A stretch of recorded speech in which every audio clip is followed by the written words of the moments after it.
టోటల్‌గా ఎంత ఖర్చయింది ఈ సాంగ్‌కి? 3,55,000. టోటల్‌గా మొత్తం. యెస్. ఎన్ని డేస్ చేశారు?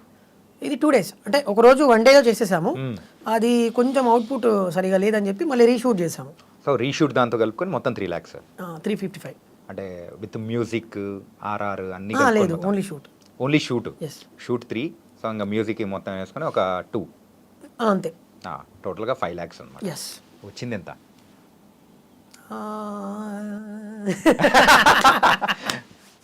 అంటే ఇప్పుడు ఇన్‌కమ్ టాక్స్‌లు ఏం రారులే గానీ. కానీ ఇన్‌కమ్ ట్యాక్స్ అనేది వచ్చినా మనం చేసేది తప్పు కాదు కదా! అది వాడు యూట్యూబ్ వాళ్ళు ఇచ్చేది. యాహ్! ఆ, అది ప్రెజెంట్ అయితే ఒక 20 వరకు ఎర్న్ అయింది. Super man. ఆ. మొత్తానికైతే మంచి హిట్ కొట్టారు. ఇంకా నెక్స్ట్ ఎన్ని సాంగ్స్ రాబోతున్నాయి నువ్వు అండ్ లిఖిత కాంబినేషన్‌లో? ఎందుకంటే ఒక హిట్ పేరు అనే ఒక ముద్ర పడిపోయింది ఇద్దరికి. సో, నెక్స్ట్ ఏం రాబోతున్నాయి మీ ఇద్దరి కాంబినేషన్‌లో? చాలా సాంగ్స్ ఉన్నాయి అన్న. ఇప్పుడు ఆ, ఏమైందే పిల్ల అని నేను రాసిన సాంగే, నేను రాసి నేను పాడిందే. Hmm. అది వేరే ఛానల్ వస్తుంది. Hmm. యాక్చువల్లీ నేను చేద్దాం అనుకున్న సాంగ్, కాకపోతే ఇది వేరే వాళ్ళకి ఇచ్చేయడం జరిగింది కొంచెం కొన్ని సిచ్యువేషన్స్లలో. సో అది కూడా రాబోతుంది, ఏమైందే పిల్ల సాంగ్. తర్వాత సైకిల్ ఎక్కి నువ్వే బొంగ సీను బావు అని చెప్పి ఇప్పుడు రీసెంట్గా ప్రోమో రిలీజ్ అయింది. అది కూడా అవసరం అదిరిపోయింది అసలు. ఓకే. అది కూడా రాబోతుంది. ఇంకా ఇంకొక 2-3 సాంగ్స్ ఉన్నాయి. ఇంకా నెక్స్ట్ ఫ్యూచర్లో ఒక 5-6 పాటలు ఉన్నాయి మళ్ళీ షూట్కి. సో, ఇవే అంటే ఫోక్ సాంగ్సే కాకుండా ర్యాపింగ్ అట్లాంటివి కూడా చేస్తూ ఉంటావు నువ్వు? ర్యాప్ అసలు చేయను. అట్లేం లేదు. ఓకే. అంటే నీ బాడీ లాంగ్వేజ్ చూస్తూ ఉంటే ఒక ర్యాపర్‌కి ఉన్న స్టైల్ అనేది కూడా కనిపిస్తూ ఉందన్నమాట. సో, అందుకోసం అడిగా. లేదన్న, నేను ర్యాప్ ఎప్పుడు ట్రై చేయలేదు. ఆ. అంటే ర్యాప్కి మెయిన్గా బేస్ వాయిస్ కావాలి. హ్మ్. నేనేమో టాప్లో పాడతా సాంగ్స్ అన్ని. హ్మ్. అంటే హై పిచ్. ఎస్. బేస్లో నా వాయిస్ సెట్ అవ్వదు ఏదైనా పాడాలంటే. సో మ్యాక్స్ టాప్లో ఉన్న ఫోక్ సాంగ్స్, మూవీ సాంగ్స్ ఇవి బాగా ట్రై చేస్తా. సో మూవీ సాంగ్స్ అంటే గుర్తొచ్చింది, రీసెంట్గా సొమ్మసిలి సాంగ్ మజాకా మూవీలో వచ్చింది కదా, యా యా. అందులో కూడా నేనే పాడేసా అవునా? లాస్ట్. Okay okay. ఇది అన్ఎక్స్పెక్టెడ్ అప్ప. తనకైతే ఆ సాంగ్ భలే ఎంటర్టైన్ చేస్తుంది. అవును, చాలా చాలా హిట్ అయిపోయింది. మంచి మంచి హిట్ వచ్చింది. చాలా హ్యాపీ అనిపించింది అసలు. మన త్రినాథరావు సార్ తర్వాత మన ఎట్లా పట్టుకున్నారు నేను? ఫస్ట్ ఎవరు పట్టుకుంది? ఎవరు? ప్రసన్న గారా లేకపోతే ప్రసన్న గారేనా? మొన్ననే ఇంటర్వ్యూ చేసేటప్పుడు సాంగ్ గురించి చెప్పారనమాట. నాకు నువ్వని నాకు తెలియదు, ఇప్పుడు నాకు తెలుస్తుంది. సొమ్మసిల్లి సాంగ్ తమ్ముడు పాడాలి అని చెప్పేసి చెప్పారు. ఓకే సార్ వచ్చేస్తా పాడేస్తా అని చెప్పి పాడేసా. సందీప్ కిషన్ సార్ ఉన్నాడు, నేను స్టన్ అయిపోయినా అసలు సార్ని చూసి. సందీప్ గారిని చూసా? నేను అనుకోలే, ఎక్స్పెక్ట్ చేయలే తను అక్కడ ఉన్నాడని. నేను వేరే స్టూడియో రికార్డింగ్ థియేటర్లో నేనున్నా, వీళ్ళేమో యువతలు ఉన్నారు ఇంజనీరింగ్ సౌండ్ ఇంజనీర్ దగ్గర. త్రినాథరావు సార్, తర్వాత ప్రసన్న కుమార్ సార్, సందీప్ సార్ ఏమో తర్వాత లాస్ట్కి ఎంట్రీ ఇచ్చారు. ఓకే. నేను లోపలికి ఇలా వెళ్ళా, క్యాజువల్గా ఇలా చూస్తే ఇలా ఉన్నాడు. అమ్మో సార్ ఏంటి మీరు వచ్చారా సార్ అని చెప్పి షాక్ అయ్యాను నేను. కానీ ఆయన రిసీవ్నెస్ కానివ్వండి, ఆయన సింప్లిసిటీ కానివ్వండి, ఆయన మాట్లాడిన విధానం కానివ్వండి, నాకు ఆయన ఒక కొన్ని కోట్లు ఇచ్చిన ఫీలింగ్ వచ్చింది. అంటే అంత వాల్యూ ఇచ్చారు ఆయన. సో నిజంగా ఫ్యాన్ అయిపోయాను నేను సందీప్ కిషన్ సార్. అది పక్కకు పెడితే మళ్ళీ నా ఇన్స్టాకి ఆయన ఫాలో బ్యాక్ కొట్టాడు, అది హైలైట్.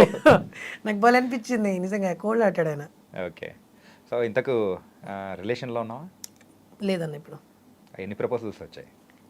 వస్తుంటాయి అంటే లైక్ ప్రపోజల్స్ అంటే తెలియదు, వాళ్ళు చూపించే ప్రపోజల్స్ గురించి కాదు నేను, అంటే నార్మల్గా అమ్మాయిలు చెప్పే ప్రపోజల్. అదే నార్మల్గా అయితే వస్తుంటాయి, బట్ వాళ్ళకి తెలియదు కదా, ఇవి అట్రాక్షన్ ఫీల్డ్, వాళ్ళు అట్రాక్ట్ అవుతుంటారు. సో వస్తుంటాయి క్యాజువల్గా. ఏదైనా నీకు వచ్చిన ఒక డిఫరెంట్ గుర్తుండిపోయిన ప్రపోజల్ లైఫ్లో ఏది ఉంది? ఏంటది? డిఫరెంట్గా అంటే నువ్వు యాక్సెప్ట్ చేసావా లేదో అవన్నీ మనకు వద్దులే కానీ నార్మల్గా ఏదైనా ఒకటి డిఫరెంట్గా రేపు భలే ఉంది అంటే లవ్ యూ అనే పదం అని చెప్పేటప్పటికి ఆ రోజు ఆ అమ్మాయి నాకు అలా ప్రపోజ్ చేసింది కదా అని గుర్తొచ్చింది. నీకు గర్ల్ ఫ్రెండ్ ఉన్నా పర్లేదని ఒక ప్రపోజల్ వచ్చింది, అది హైలైట్. ఎప్పుడు వచ్చింది ఇది? ఒక 1 year బ్యాక్. నీకు గర్ల్ ఫ్రెండ్ ఉన్నా పర్లేదు, నేను నీకు సెకండ్ వైఫ్ లెక్కనే అయిపోతా అన్నట్టు. అమ్మ బాబాయ్, అమ్మో ఘోరం వస్తాయి అన్న అసలు, అసలు వేరే ఉంటుంది. ఓకే. కానీ నేను చూస్తున్నా వదిలేస్తా. Okay okay. వద్దు. నీ కోస్టార్తో నువ్వు ఎప్పుడైనా లవ్లో పడ్డావా? కోస్టార్తో లవ్లో అనేది అయితే ఏం లేదు. అంటే నువ్వు అరే ఈ అమ్మాయి భలే ఉంది కదా అని అనుకున్నావు, బట్ ప్రేమని చెప్పలేక ఆగిపోయిన సందర్భాలు కానీ? అట్లేం లేదన్న, నేను లైక్ అట్లేం లేదు. ఎందుకంటే మనం ఇప్పుడు వాళ్ళతో లైక్ యాక్ట్ చేస్తున్నాం కదా, సో ఎలా ఉంటుందంటే మనకు అలాంటి ఫీలింగ్స్ అయితే రాదు. ఎందుకంటే ఇప్పుడు ఎవరైనా సరే, ఎవరైనా ఆర్టిస్టులు ఉన్నారంటే ఆన్ స్క్రీన్ దాన్ని ఒక ఆర్ట్ లెక్కనే చూస్తారు. వాళ్ళ పని అది, వర్క్ అది. సో వర్క్ని వర్క్ లెక్కనే చూస్తాం, కానీ ఆఫ్ స్క్రీన్లో ఏదైనా నార్మల్గా ఫ్రెండ్లీగా మాట్లాడుకోవడము. సరే, మరి ఫ్రెండ్స్గా ఉన్న వాళ్ళు ఎవరైనా ఉన్నారా? చాలా మంది నాతో వర్క్ చేసిన వాళ్ళు ప్రతి ఒక్కరు నాకు ఫ్రెండ్స్. ఓకే. అంటే వాళ్ళు మళ్ళీ కోరుకుంటారు రాము రాథోడ్తో మళ్ళీ చేయాలి, రాము రాథోడ్తో ఇలా సరదాగా ఉంటుంది. సో అలా మేము ఇప్పుడు లైక్ శేఖర్ మాస్టర్ కానివ్వండి, డిఓపి మా హరీష్ అన్న కానివ్వండి, ఇప్పుడు మేము దాదాపు కలిసి ఒక 10-15 సాంగ్స్ ఏమో చేసాం. ఓకే. మా షూట్స్ ఎలా ఉంటుందంటే నేను అంటే లైక్ వేరే వాళ్ళకి మాకు డిఫరెన్స్, మేము ఇలా సరదాగా ఇలా వెళ్ళిపోతుంది పాటలు. ఓకే. అదేదో ఆడుతూ పాడుతూ కంప్లీట్ చేసినట్టు అలా ఉంటుంది మాది. అంటే స్టార్ట్ అయ్యిందా షూట్, ప్రాక్టీస్ నుంచి షూట్ అయిపోయే వరకు ఏదో ఒకటి మాట్లాడుతూనే ఉంటాం. మాట్లాడితే బ్రేక్ ఉన్నప్పుడు జోక్స్ చేసుకుంటా, కామెడీ ఫన్నీగా, చాలా ఎంజాయ్మెంట్గా, హ్యాపీగా అలా సాగిపోతూ ఉంటుంది మాది. కొన్ని దగ్గరనేమో కొంచెం నేను మాట్లాడకుండా ఉండడము, లేదా వాళ్ళు మాతో కొన్ని అలా ఉంటాయి, కొన్ని బోరింగ్ అనిపించడము. కానీ మేమున్నప్పుడైతే అంటే లైక్ నేను హరీష్ అన్న, శేఖర్ మాస్టర్ మేమంతా ఉన్నప్పుడైతే మాతో కో యాక్టర్స్ ఉంటారు కదా, లైక్ ఇప్పుడు లిఖిత కానివ్వండి, ఇంకా వేరే వాళ్ళు ఉన్నా కూడా వాళ్ళు చాలా హ్యాపీగా ఎంటర్టైన్ అవుతారు. అండ్ చేస్తే ఇంకొక పాట చేయాలి మీతో అనే ఫీలింగ్ లో ఉంటారు వాళ్ళు. చుట్టూ ఎన్విరాన్మెంట్ మీరు అలా క్రియేట్ చేస్తారు కాబట్టి ఎవరైనా కానీ ఫుల్ ఎంజాయ్ చేస్తారు. ఓకే. సో ఒక నార్మల్ ఫ్యామిలీ నుంచి వచ్చావు, ఈవెన్ నువ్వు చెప్పినట్టు సో ఇంట్లో బియ్యం కూడా ఉండేవి కాదన్నా అని చెప్పేసి అని అన్నావు కదా, మరి అట్లాంటి ఫ్యామిలీ నుంచి వచ్చావు అంటే ప్రజెంట్ ఇప్పుడు నువ్వు సంపాదిస్తున్న సంపాదన చూసి తల్లిదండ్రులు కానీ, మీ అన్న అక్క చెల్లెలు వాళ్ళు కానీ సో ఎట్లా ఫీల్ అవుతున్నారు? అంటే వాళ్ళు ఆల్వేస్ ప్రౌడ్గా ఫీల్ అవుతుంటారు. అండ్ ప్రజెంట్ అయితే వాళ్ళు ఇంకా అంతే, వాళ్ళకు ఒక డ్రీమ్ అంతే, ఇక ఐ డ్రీమ్. అటు తిప్పి మా దగ్గరికి వేసాను. ఒక డ్రీమ్ అది. ఓకే. డ్రీమ్ ఫుల్ఫిల్ అవుతుంది అనమాట. సో ఇల్లు అలాంటివి ఏమన్నా కట్టించుకున్నారా?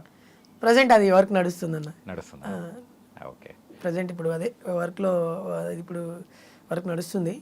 ఇంటర్వ్యూ అయిపోతే వెళ్ళాలి ఇప్పుడు ఇంటికి. మళ్ళీ ఇంటికి వెళ్ళేసి ఆ పనులు చూసుకోవాలి, ఎన్ని సిమెంట్ బస్తాలు వచ్చాయి, ఇసుక వచ్చిందా రాలేదా అనా. నిజంగా నైస్ అప్ప.